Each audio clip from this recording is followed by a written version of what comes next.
haga fedhes abaddu haga fedhes haa toltu yeroo murtaa'e qabdi jireenyi dachee kanaa gaaf tokko darbuun ooltu waan darbuun oolle kanaaf maal abbaashee sodaanna qabeenyis nu nambisu beekumsis nu nambisu yeroon geessen godaanna gaafas suufiin arra qabnu kun hundinuu nurraa baati gacciifnee biyyeeffanna foon keenyas karrirmaati eeyyee yoo baay'ate sibiila yookaan immoo mukuma hiyyeessi kootiin cites duuressi fooqii bites dhumni isaa saanduquma yeroon geenyaan ni deemna fiignee akka borofa dachee gubbaatti kanafu seenaan hojjenne qofa hiree waaqaa murtaa'e tarkaanfii ijibbaataa namnin du'a namnin darba seenaan garuun jiraata otuu hiixattee oliin kaa'in ol kaatee waa fudhattaa seenaan bar hin bitamu akkuma akka hojii keetti galmee gubbaa qubatta bu'aa nama saamta malee dhugaa nama saamtaare albee morodatteef qofa waan hin facaafne amtaare lakki xuwween marqaaf hojjetame farsoo baachuuf hin baatu ingirdaada facaaftee garbuu eeguun hin taatu nuti sabni Oromoo ba'aa guddaa dandeenye waaqa uumaa gaditti gatii gootota keenyaan jiraannee arra geenye waamameen dhumu maqaan baafameen dhumu qoonni kan aarsaatti kaffalee oromummaa jiraachise aagalatoomu goonni daakuuf daaraatu wal makee hammaateera barrisa ani goota faarsuun jaalladha of kolchaa jarra naan bisa ogummaaf dandeettii koo miti yoos maal jedhaa na gaafadha ani nama carraa argatedha aarsaa naaf kaffalame na waltajjiirra dhaabadha hidha saamichaaf ajjeechaa ukkaamsaa fi gidiraa haabaa caadaa baradhee akkan qubeen barreessuuf kan qubaacite jira feerroodhaan waxalamee eeboodhaan falfalamee aadaan ittiin dhaadadhu eenyummaan ittiin boonuuf aarsaatu kaffalame maaloo kabaja guddaa wajjin walitti buusaa harka bakka teessanii ka'aa gootota Oromoo mara galateeffadhaa takka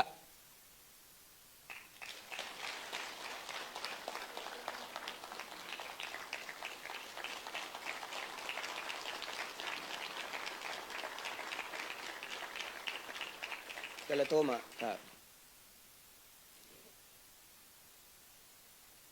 yoo akka jiruu taate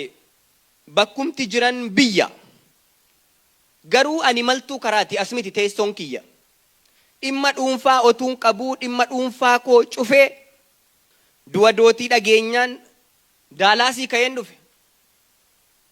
callaa seenaa calleesseef geggeessaan qachuun fafaa abidda sii komandoo ilma qabsoof angafaa kabaja goota kanaa akkamittiin nafaa jedheen deemsa eegale oomaan qabaannes shakkii boo'uu dhufteereen jedhiinaa an boo'uun dhufne lakki kan dhalataniif hojjetanii du'uun barri jireenyaan tokkuma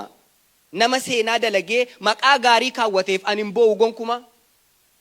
leenca sodaa tokko malee daggala raasee lufe lakki boo'uudhaaf miti dootii guddaa Oromoo galateeffachuun dhufe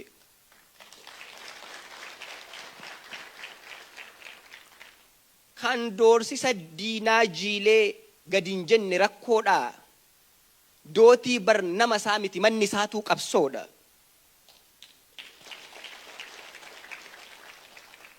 barattii bara sanaa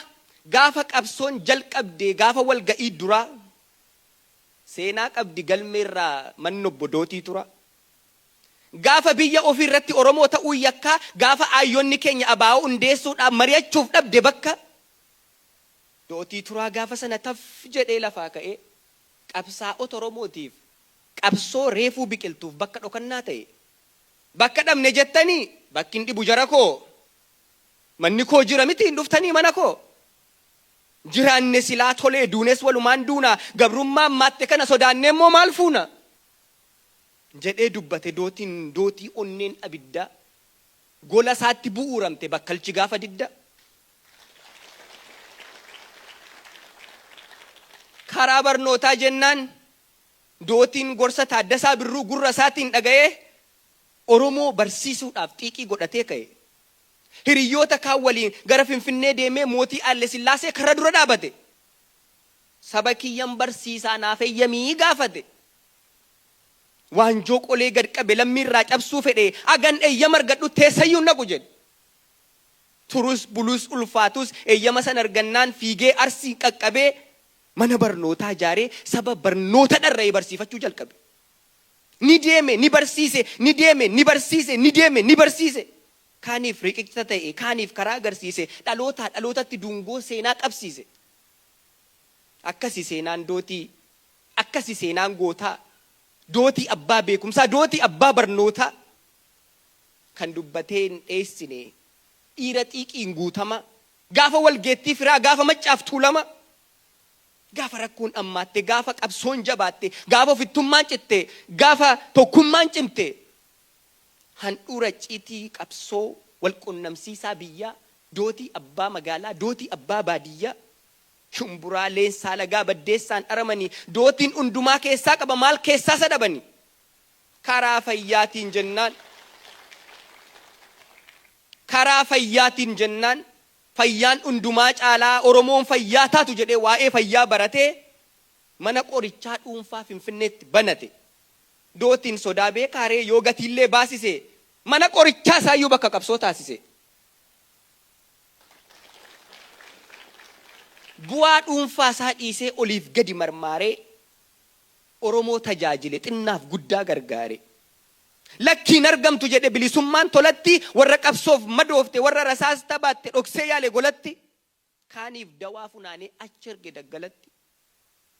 Fiigee jooree dhamayee uummata isaarraa cabsuuf gabrummaa fi arrabsoo faarmaasiin isaa kan qabsoo maallaqni isaa kan qabsoo manni isaallee kan qabsoo. Yoo namni calliseyyuu guyyaa tokko dacheenuu seenaa isaa dhima tarii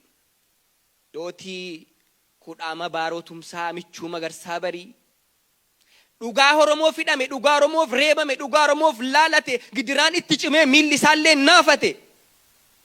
ija roorroo duratti faajjii qabsoo ol kaase jireenya dhuunfaa dhiisee lammii isaaf gatii baase.